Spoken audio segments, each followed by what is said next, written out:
야곱이 베델을 떠나서 외삼촌에 있는 하란까지 왔습니다. 베델에서 하란까지는 약 1000km 정도 거리가 있는데요. 걸어서 왔으니까 굉장히 오래 걸렸겠죠.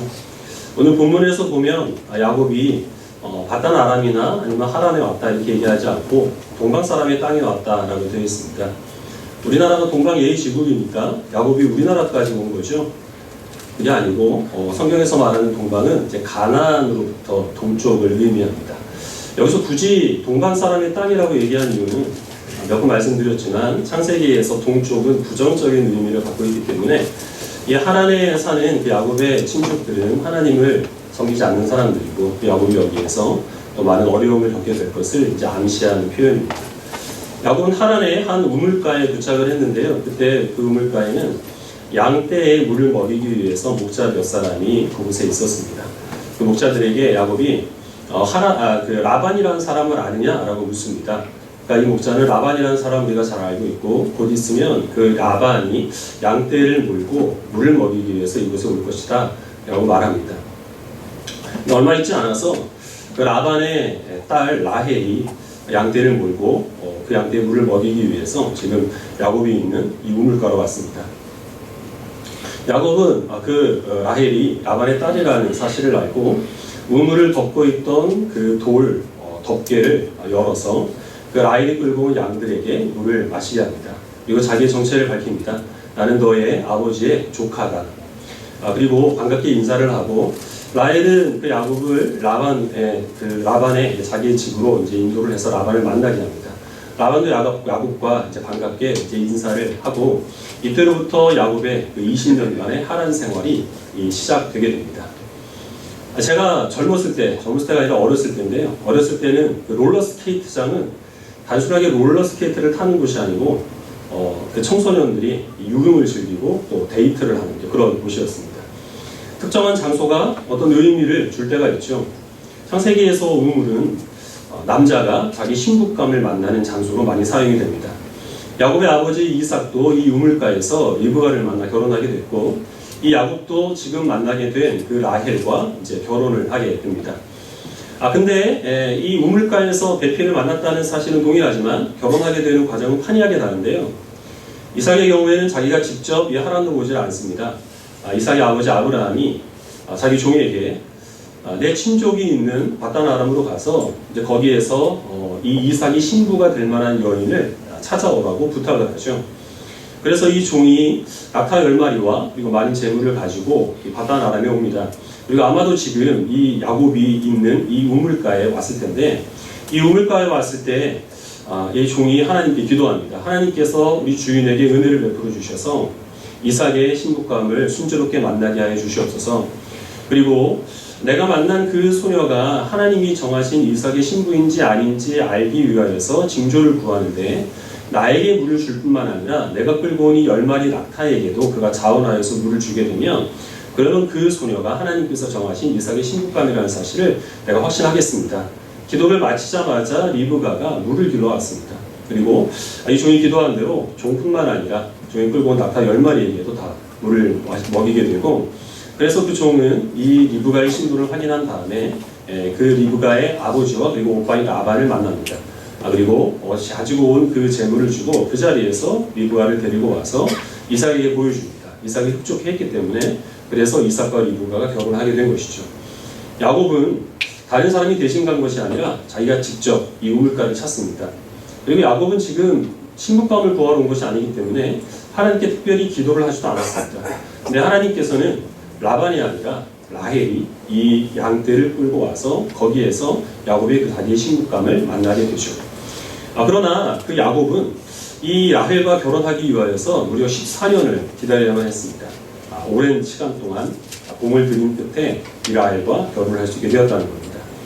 그래서 우리가 표면적으로 보면 이삭의 경우에는 하나님의 직접적인 간섭과 개입하심, 또 기도의 응답, 그리고 징조 이런 것들을 통하여서 리브가와 결혼했기 때문에 이것은 하나님께서 기뻐하시고 주님께서 정하신 결혼이고 야곱 같은 경우는 자기가 연애 감정을 품고 지극히 인간적이고 세속적인 그런 방법으로 라헬을 아내로 맞이했기 때문에 그러면 야곱의 이 결혼은 하나님께서 그다지 인정하지 않으실 그런 결혼이겠느냐 이렇게 생각할 수 있겠지만 그러나 성경의 증거는 그렇지 않고 이삭의 가정을 통하여서 하나님께서는 하나님의 그 약속을 이루셨고 야곱의 가정을 통하여서도 역시 마찬가지로 하나님의 뜻을 이루어 가셨습니다.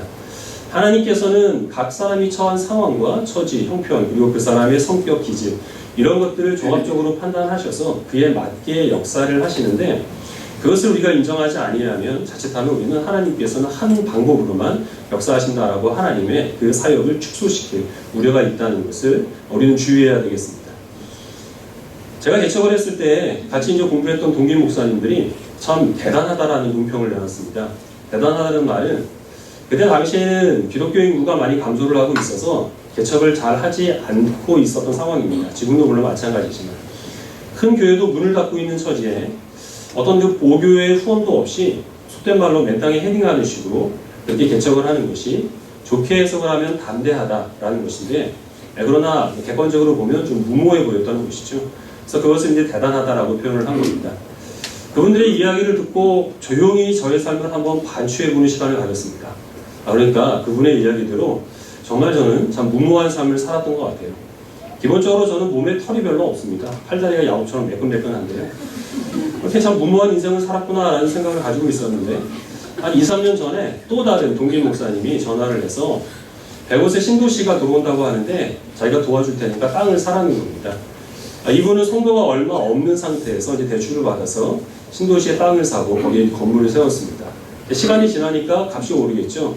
그거를 이제 좋은 값에 팔아가지고 더 좋은 땅을 사서 4층짜리 교회 건물을 크게 짓고 지금 목회를 하고 있는 분입니다. 자본이 없는 상태에서 자기가 교회를 건축할 수 있는 요령을 알기 때문에 그걸 알려줄 테니까 자기가 시키는 대로만 해라 이렇게 얘기를 했습니다. 그래서 저는 지금 건축할 생각이 전혀 없고 나중에 필요할 때가 되면 그때 도움을 요청하겠다 이렇게 얘기를 했습니다. 그 목사님이 하는 말이 자기는 좀 담대한 성격이고 또 모험을 또 좋아하는 또 그런 편인데 자기하고 저하고는 많이 다른 것 같다 이렇게 얘기를 하더라는 겁니다.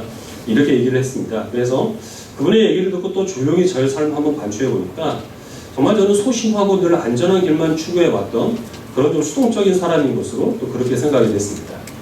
불과 몇 년 사이에 저의 성격이 바뀌었던 것은 아니고 사람이 적극적이냐 아니면 수동적이냐 또 소극적이냐 능동적이냐 하는 것은 지극히 상대적인 것이죠. 그래서 한 사람에게 있어서도 어떤 분야에 있어서는 적극적으로 추진하는 면이 있는 반면에 또 다른 면에 있어서는 또 지극히 조심하고 또 사력이 큰 그런 면도 있는 것이고 적극적인 사람이 보면 다른 사람이 보기에 적극적인 사람도 소극적으로 그렇게 판단할 수가 이제 있는 겁니다. 하나님께서 우리의 각 기질과 그리고 성향들을 다양하게 창조하셨고 그에 맞게 역사하신다라는 것을 우리가 인정하지 아니하면 우리는 자칫하면 우리의 기질과 다른 사람들에 대해서 섣불리 판단할 수 있습니다. 저 사람은 왜 저렇게 소심하고 겁이 많고 도대체 믿음이 없느냐. 또 다른 반면으로는 왜 저 사람은 저렇게 무모하고 또 항상 하나님보다 앞서가느냐. 이렇게 우리는 판단할 수 있다는 것이죠. 그러나 중요한 것은 하나님께서는 이삭도 사랑하셨고 야곱도 사랑하셨습니다. 이삭의 경우에는 굉장히 수동적인 성격이 역력히 드러납니다. 그가 자기가 선택한 여인이 아니라 아버지가 보낸 종이 데려온 그 이브가와 결혼한 것에서 그런 성향이 드러나게 되는데요. 그래서 이삭의 삶을 보면 그가 어떤 열정을 가지고 한 일이라고는 블레셋 사람들을 피해서 여기저기 우물을 파고 돌아다닌 것 외에는 별다른 일이 없습니다. 그러나 그런 수동적인 성격이었기 때문에 그가 속아서 야곱에게 장자의 축복을 한 것이지만 그러나 그것이 하나님의 섭리 가운데서 이루어진 일이라는 사실 그가 알아서 고집을 부리지 않고 야곱을 자기의 장자로 인정할 수 있었던 것이죠. 야곱은 완전히 대조적입니다. 야곱은 목표가 뚜렷합니다. 그리고 그 목표를 이루기 위해서는 수단과 방법을 가리지 않습니다. 형이든 아버지든 장애가 되면 얼마든지 속여 넘길 수 있는 준비가 된 사람이 바로 야곱입니다. 그런데 그런 불같은 성격이 있기 때문에 그 야곱은 무려 14년이나 기다려서 그 라헬과 결혼을 할 수가 있었던 것이고 많은 고생을 했지만 그럼에도 불구하고 자기 다시 집인 가나안으로 돌아올 때는 4명의 아내와 그리고 13명의 자녀를 둔 유복한 가정이 되어서 너로 인하여서 큰 민족을 이루겠다라고 하신 하나님의 그 약속을 이룰 기틀을 마련하게 되는 그런 일도 그가 감당할 수가 있게 되었다고 하는 것입니다. 하나님께서 우리의 기질이 어떻든지 또 우리의 성향이 어떻든지 극단적으로 치우치지 않는 이상 그 모든 것들은 다 하나님의 뜻을 이루기 위한 귀한 축복의 도구라는 사실을 기억하시고 나와 다른 또 그런 타인들도 인정할 수 있는 동력감도 우리가 동시에 가져야겠습니다. 오늘 우리가 조금 더 유심히 살펴볼 부분은 야곱이 옮긴 이 돌 덮개입니다. 그 당시에 우물을 덮는 덮개는 큰 또 무거운 돌로 되어 있어서 한두 사람의 힘으로는 옮길 수가 없는 것이었습니다. 야곱이 우물에 갔을 때 목자들이 있었는데 야곱이 그 목자들한테 왜 양떼를 먹이러 가지 않느냐라고 묻습니다. 그러니까 이 목자들이 하는 말이 다른 목자가 올 때까지 기다려서 함께 물을 먹여야 한다 이렇게 얘기를 합니다. 한두 사람의 힘으로 옮길 수 없는 것이기 때문에 목자들이 다 약속한 시간에 와서 다 모여서 함께 그 돌을 넘겨야 모든 양을 다 먹일 수 있고 그리고 또 함께 또 힘을 해서 그 우물 뚜껑을 닫아야 또 물을 보호할 수가 있었던 것이죠. 근데 이 야곱은 라헬이 물을 먹이러 왔을 때 다른 목자들과는 상관없이 혼자 그 무거운 돌 뚜껑을 옮겨버렸습니다. 우리가 야곱과 에서를 소개받을 때 에서는 사냥을 좋아하는 활달한 사람이고 야곱은 집에서 요리를 좋아하는 좀 여성적이고 유약한 사람으로 좀 그렇게 이해하기가 쉬운데요. 야곱은 괴력의 소유자였다는 것이죠. 야곱은 머리가 좋았습니다. 얼마든지 다른 사람을 자기가 원하는 것을 얻어내기 위해서 속여 넘길 수 있는 그런 지능을 가진 사람이고 거기에 더해서 또 하나님께서 주신 이 다른 사람과는 다른 비정상적인 힘까지 가진 사람이었다는 것이죠.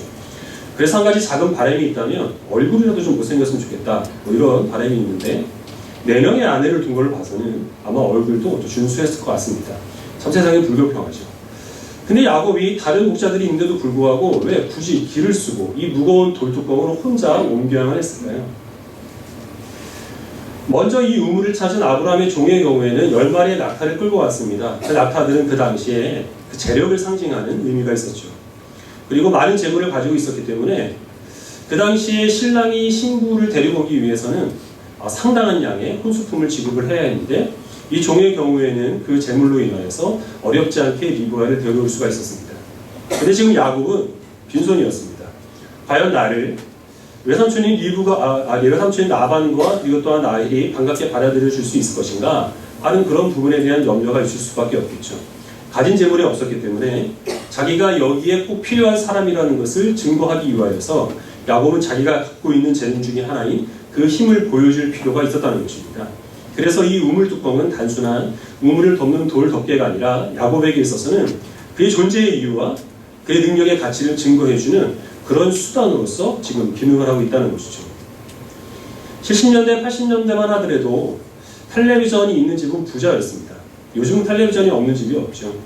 그래서 이제 그 당시에는 텔레비전이 부의 상징이었는데 상대적으로 소득 수준이 낮은 사람일수록 텔레비전을 많은 사람들이 볼 수 있는 거실에 두는 경향이 있고 소득 수준이 높은 사람일수록 텔레비전을 안방에 두는 경향이 있다는 그런 내용을 본 적이 있습니다. 그러니까 그 집의 궁핍함을 텔레비전을 둠으로써 가리려고 하는 것이죠. 여러분들 혹시 집에 가셔가지고 그렇다고 거실에 있는 텔레비전 안방에 두지 마십시오. 그건 옛날 얘기입니다. 저희 집도 텔레비전이 거실에 있습니다. 요즘에는 텔레비전이 그 역할을 하지 못하기 때문에 다른 것들이 그 자리를 대신하고 있습니다. 유명 브랜드의 옷이라든지 액세서리, 그리고 남자들의 경우에는 또 타고 다니는 차의 종류, 이제 이런 것들이 그 사람의 사회적인 신분이나 아니면 경제적인 그 수준을 드러내는 어떤 척도의 역할을 하게 됩니다. 물론 필요하고 그리고 또 충분히 어떤 여유가 있어서 자기가 사고 싶은 물건을 사는 것이야 무엇이 문제가 되겠습니까? 그런데 문제는 단순히 자기의 어떤 그 낮은 자존감을 감추기 위한 그런 용도로 무리를 해서 그런 좋은 브랜드의 옷이라든지 아니면 그런 사치품들을 구입하는 것은 명백히 잘못된 행동이라고 하는 것이죠. 그런 것으로 가려질 수가 있는 것이 아닌데 지금 야곱은 자기 그 부족함들과 그리고 자기의 어떤 그런 비참한 처지들을 남들이 갖지 않은 그런 이 힘을 가진 것을 지금 라헬에게 어필함으로써 보여줌으로써 지금 증거하고자 했던 것입니다. 근데 문제는 무엇이냐면 이 야곱이 언제까지 이 무거운 우물 그 뚜껑으로 혼자서 옮길 수는 없다는 것이죠. 창세기 32장 말씀을 같이 보겠습니다.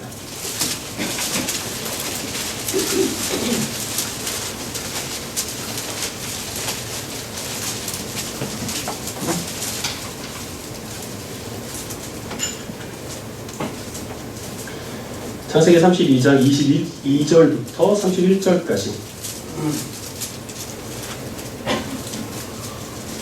23절부터 읽겠습니다. 창세기 32장.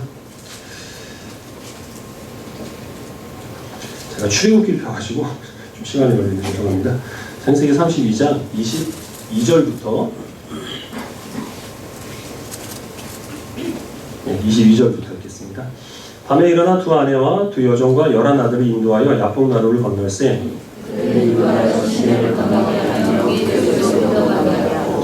야곱은 홀로 남았더니 어떤 사람이 날이 새도록 야곱과 씨름하다가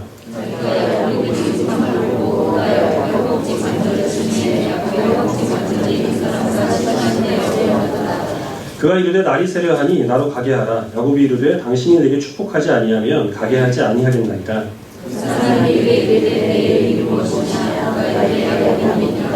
그가 이르되 내 이름을 다시는 야곱이라 부를 것이 아니요 이스라엘이라 부를 것이니 이는 내가 하나님과 및 사람들과 겨루어 이겼음이니라.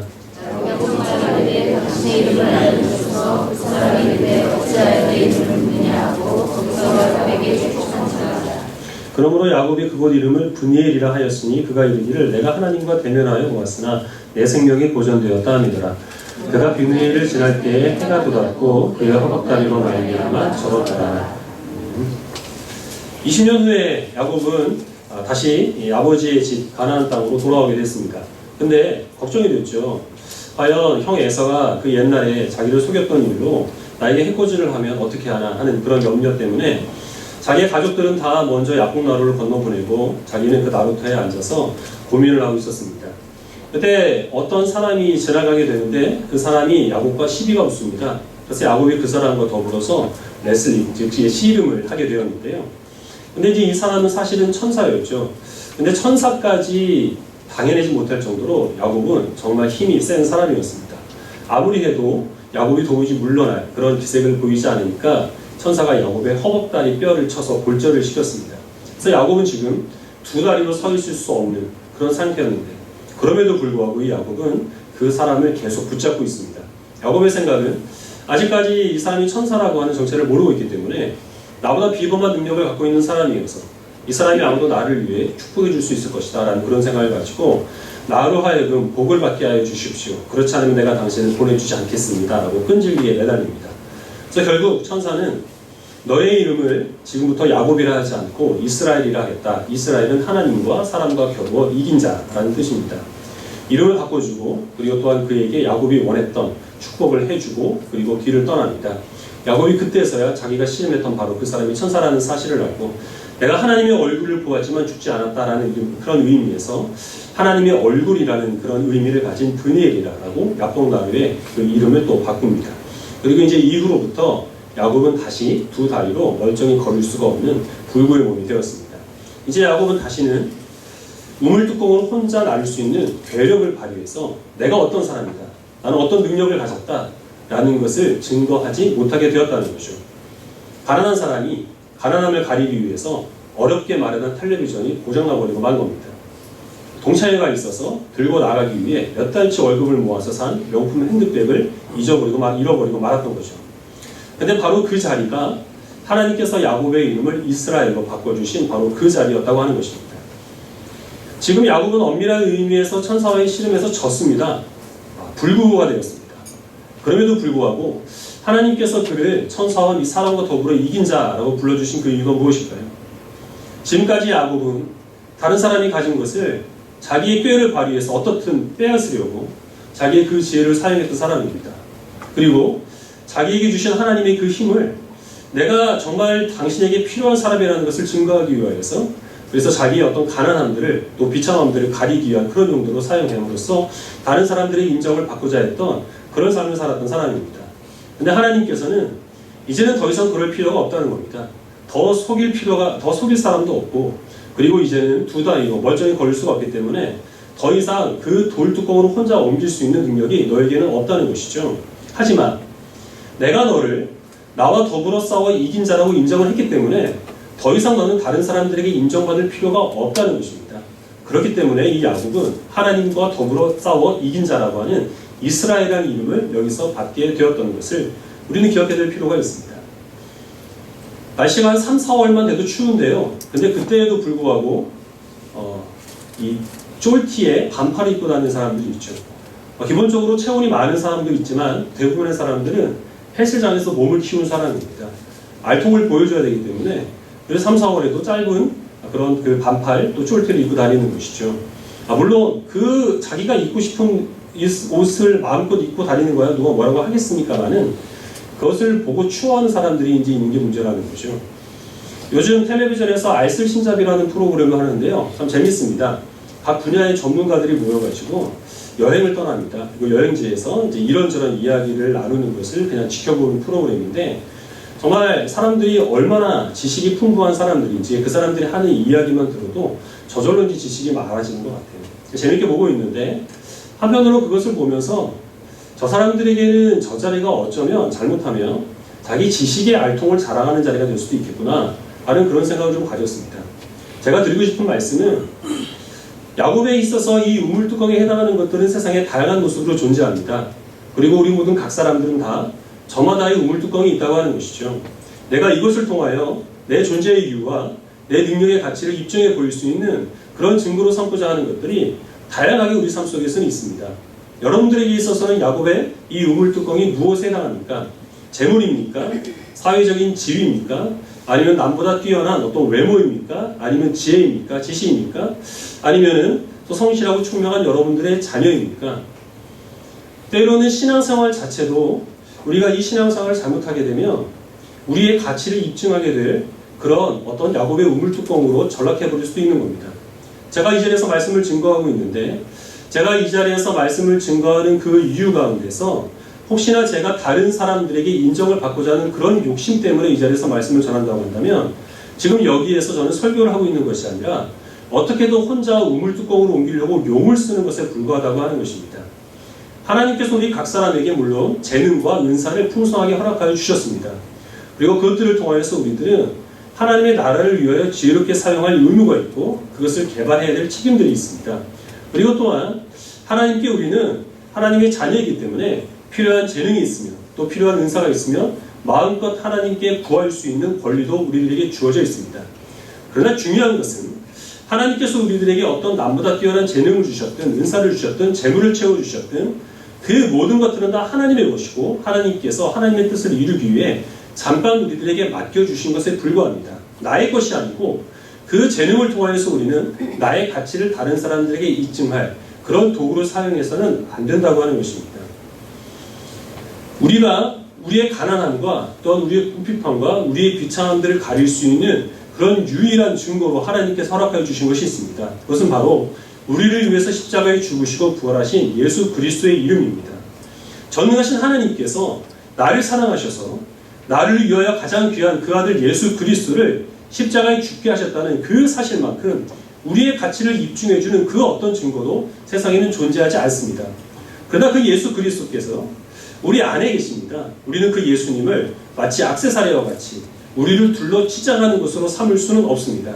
우리의 가치와 우리의 존재의 이유는 오직 그 예수 그리스도의 이름을 허락하여 주신 하나님께 있는 것이기 때문에 내가 예수 그리스도를 믿는다는 사실로 인하여서 우리는 세상 사람들에게 인정을 받거나 세상 사람들이 우리를 우러러보지 않는다는 것입니다. 오직 하나님만, 우리가 하나님이 없이는 살아갈 수가 없어서 하나님을 붙들고 하나님께 복을 비는 우리들을 너는 이긴 자라라고 인정해 주시는 것이고 우리는 그 사실에 만족해야 한다는 것입니다. 지금 이 자리에는 다양한 성도들이 모여 계십니다. 여기에는 이삭과 같이 소극적인 분도 계실 것이고 야곱처럼 적극적인 분도 계실 겁니다. 많은 재물을 가지고 하나님의 우물가를 찾은 아브라함의 종과 같은 그런 사람도 계실 것이고 또 아무것도 없이 빈손이 되어서 힘 하나만을 가지고 그리고 지금 이 하나님의 우물가를 찾은 야곱과 같은 그런 사람도 있을 것입니다. 그러나 우리는 모두 다 공통적으로 야곱의 영적인 자손입니다. 자기 꾀를 가지고 무엇인지 빼앗아내기 위해서 다른 사람의 발 뒤꿈치를 잡는 그 야곱이 아니라 자기에게 주신 하나님의 능력을 가지고 우물뚜껑 옮기는 그 일에 그 모든 힘을 쏟아버리는 그 야곱이 아니라 비록 두 다리로 서 있을 수 없어도 하나님이 아니면 나는 아무것도 아니라는 사실을 알아서 오직 하나님께만 복을 빌고 오직 하나님께만 이긴 자라는 칭찬을 받고 그 사실에 만족하는 이스라엘의 자손들입니다. 세상 사람들 다양한 모습으로 살아가지만 그러나 그들이 아침 이른 시간부터 저녁 늦은 시간까지 수고하는 그 목적은 단 하나입니다. 우물뚜껑을 옮길 힘을 기르는 겁니다. 열심히 힘을 길렀다가 기회가 되면 다른 많은 사람들 앞에서 우물 덮개로 옮겨서 내가 어떤 사람이라는 것을 과시하고 인정받는 것, 그것이 세상을 살아가는 사람들의 살아가는 이유이고 목적입니다. 만약 우리들이 아침 일찍 직장에 나가고 학교에 나가고 밤 늦은 시간까지 잔업하고 또 자율학습하고 학원 다니는 그 목적이 세상 사람들과 같은 것이라고 한다면 우리는 아직 이스라엘로 가지 못했고 창세기 29장의 야곱에 머물러 있는 겁니다. 그럼 하나님께서 우리를 일깨우시기 위해 우리의 허벅다리 뼈를 꺾어서라도 하나님께서는 우리를 이스라엘로 변화시켜 주실 겁니다. 우리의 삶의 목적은 하나님의 살아계심과 주님의 능력을 증거하는 겁니다. 우리가 행하는 일, 우리의 말과 생각과 모든 행실을 통하여 하나님의 인자하심과 하나님의 사랑이 충만하심을 증거하는 것이고 하나님을 자랑하는 그런 삶의 모습입니다. 하나님께서 우리에게 주신 것을 빼앗아 가신다 하더라도 그러나 이 야복나루에서의 야복과 같이 그것을 우리가 아까워하거나 아쉬워하거나 두려워하거나 염려하지 아니하고 오히려 하나님께 인정받고 하나님을 더욱더 의지하는 것으로 감사하고 그리고 기쁨이 충만한 삶을 살아가는 것이고 하나님의 살아계심과 역사하심을 증거하는 삶이라는 사실을 기억하시길 바랍니다. 창세기 29장의 야곱이 아닌 32장의 이 이스라엘의 후손으로 살아가시는 저 여러분 되시기를 간절히 소원합니다. 기도하겠습니다.